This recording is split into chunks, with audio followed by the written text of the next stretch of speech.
What is the free will problem? Some things are firmly outside your control. What has already happened at times in the past before your birth, what kind of universe you live in. These things are in no way up to you. Just as much outside your control are many features of your own self. That you are human and will die, the color of your eyes, what experience is now leading you to believe about your immediate surroundings, even many of the desires and the feelings that you are now having. But there are other things that you do control. These are your own present and future actions. Whether you spend the next few hours reading at home or going to the cinema, where you go on holiday this year, whether you are to vote in the next election, whether you stay working in an office or leave to attempt writing as a career. These are things you do control. And you control them because they consist in or depend on your own deliberate actions. Actions that are up to you to perform or not. As a normal, mentally healthy adult, how you yourself act is not something that events in nature or other people just impose on you. Where your own actions are concerned, you can be in charge. The idea of being in control of how we act, the up to usness of our own actions, is an idea we all share. It is a constant and fundamental feature of our thinking, and one that we can all recognize. And the idea is irresistible. However skeptical we may become when doing philosophy, once we fall back into ordinary life, we do all continue to think of how we act as being up to us. Thinking of ourselves as being in control of how we act is part of what enables us to see living as something so valuable, insofar as we can direct and control how we ourselves act. Our lives can be genuinely our own achievement or failure. Our lives can be our own, not merely to be enjoyed or endured, but for ourselves to direct and make. Or so we think. But are we really in charge of our own actions? Is how we act truly up to us as things such as the past, the nature of the universe, even many of our own beliefs and feelings are not? The problem of whether we are in control of how we act and what this control involves is what philosophers call the free will problem. And a problem it is. No matter how familiar the idea of being in control of our own actions might appear, there is nothing straightforward about it. Whether we have control over how we act, and what this control requires and involves, and whether and why it matters that we have it. This is one of the very oldest and hardest problems in philosophy. The long history of the free will problem shows up in its name. Freedom and will are two words that we in everyday life do not ordinarily much use when talking about our control over the up-to-usness of our own actions.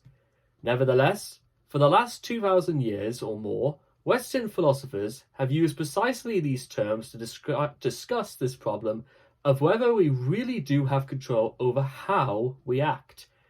Their choice of these words, freedom and will, tells us something about why it might matter whether we do actually have actional control, and what this control over how we act might involve. Let me say something about each word, starting with freedom. The Greek philosopher Aristotle discussed actions and our control over them in one of the oldest and most important discussions of morality by a philosopher, the Nicomachean Ethics. But in the Ethics through Aristotle taught and talked of us as having in control of how we act, he stated that our actions are evhenem, or literally up to us. He did not actually use eleutheria, the Greek word for freedom, to describe this action control. Eleutheria was still a term used only in political discussion as a name for political freedom or liberty. It was in the period after Aristotle that Greek philosophers began using eleutheria in a new and entirely non-political sense, to pick out the idea of being in control of how we act. And ever since then, philosophers discussing the up-to-usness of our actions have followed the later Greeks. The same term freedom, which is used to pick out political liberty, has also been used to pick up our us of our own and their own actions. If what you do really is within your control, then you can be said to be free to act otherwise than as you actually are doing. You are, as philosophers put it, a free agent. So we have two uses of the term freedom, to refer to political liberty and to refer to our action control. And these two uses are importantly different. For enjoying political liberty is one thing, but having control of how you act is quite another.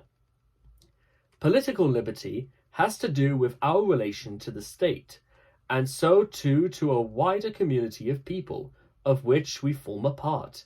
In particular, political liberty has centrally to do with how far the state avoids restricting the activities of its citizens through laws and legal coercion, whereas action control is nothing directly to do with any such relation to the state.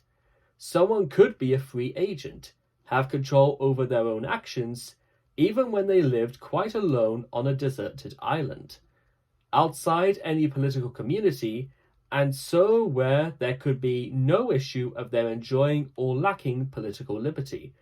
But even though enjoying political liberty and being in control of how one acts are not the same, the history of theorizing about action control has been full of analogies with the political, and this is no accident. It is, in fact, quite natural that one and the same term should be used to pick out over our actual control and how we act a fundamental political value. There it is, after all, a certain analogy between action control and political liberty. Having some degree of control over our lives gives us a certain independence within nature, an independence that sticks and stones and perhaps even the lower animals do not have.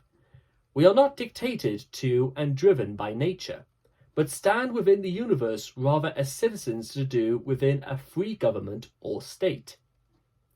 A state that allows its citizens a measure of political liberty, and in particular, some share in the determination of what happens to them.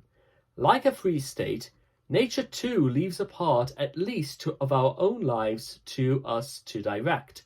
Nature too grants us a measure of liberty. But this analogy is not the end of the story, though it may have especially weighed with the ancient Greek philosophers, many of whom, particularly the Stoics, the school of philosophers who then named themselves after the Stoa or colonnade in Athens, where they originally met to discuss and teach, did see nature as something of a cosmic state, a state governed and ruled by reason. More important for us today, I suggest, is the fact that having action control, being a free agent in this sense, has a clear political significance, a significance for freedom considered as political liberty. For there is a plausible link between our status as people who enjoy control over how we act and the value to us of liberty in relation to the state. If we could not or did not think of ourselves as capable of controlling our own lives, as capable of being in charge of our own destinies, then surely political liberty, the state allowing us to direct our own lives and destinies in the political sphere, would not be recognizable to us as an important value. So why not use the same term to pick out both our action control and the political value that seems to depend on that action control? What of the term will?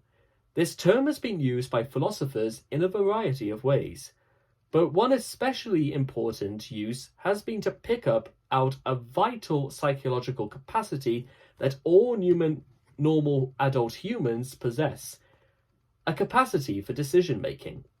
We are all capable not only of performing actions such as going to the cinema or staying at home and the like, but of first deciding for ourselves about which such actions to perform. This capacity to make decisions or choices seems central to our capacity to control and take charges of our own actions.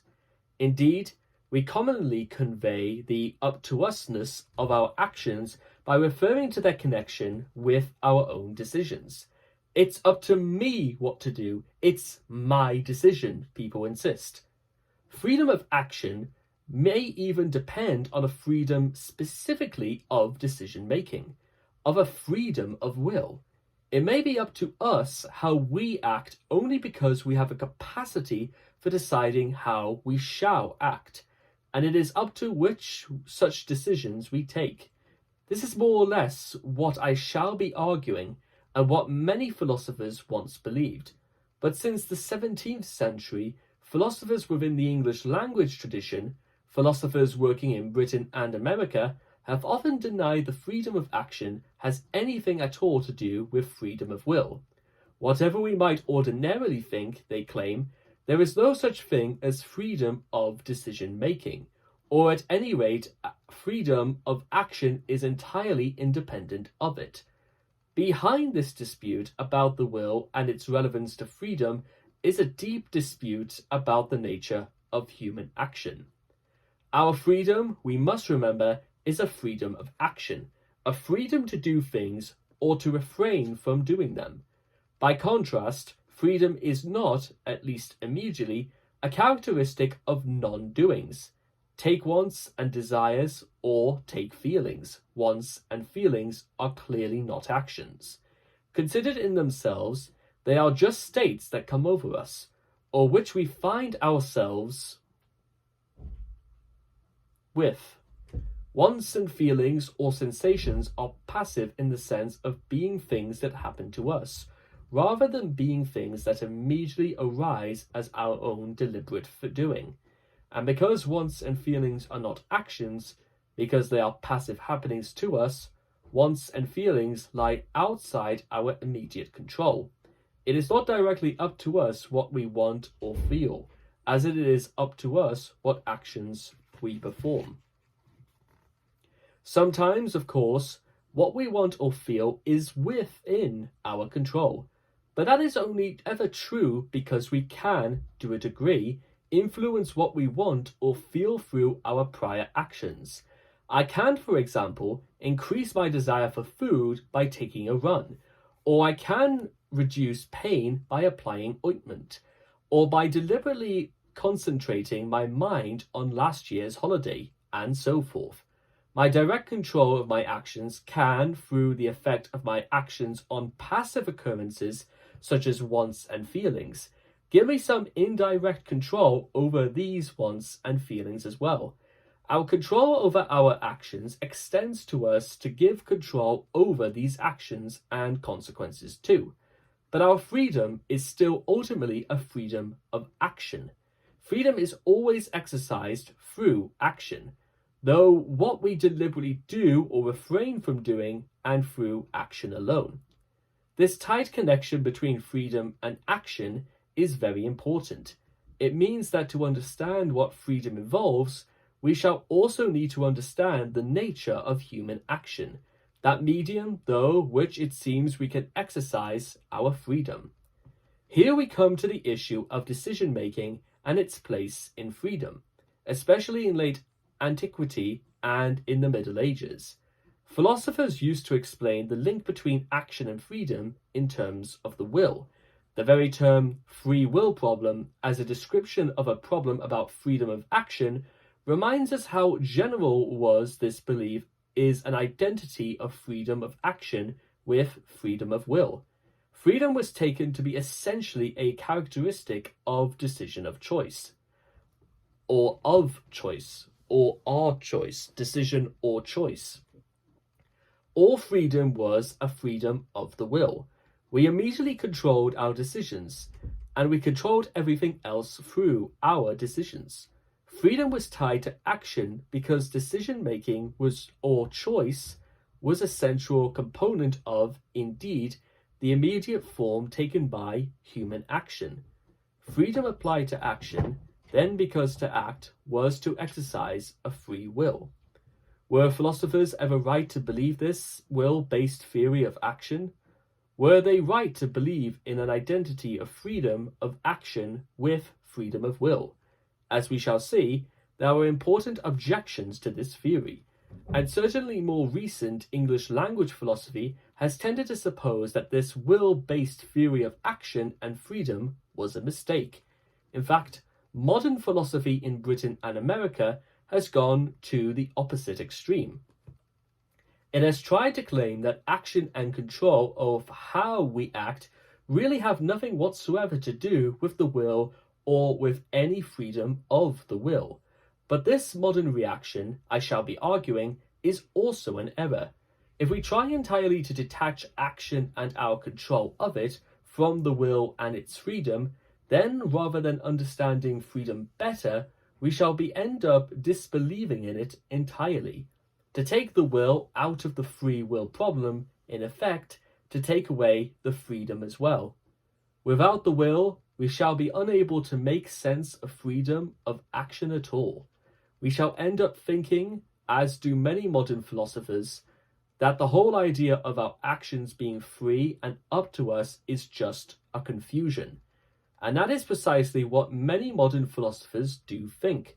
Not merely that, as a matter of fact, we happen to lack control over how we act, as if things could not have been more difficult or different, but that freedom of action is something impossible, something that necessarily no one could ever possess, because the very idea of its muddle and contradiction, belief in freedom of action, modern philosophical fashion has increasingly come to suppose, is an incoherent delusion, as incoherent as a belief in a round square.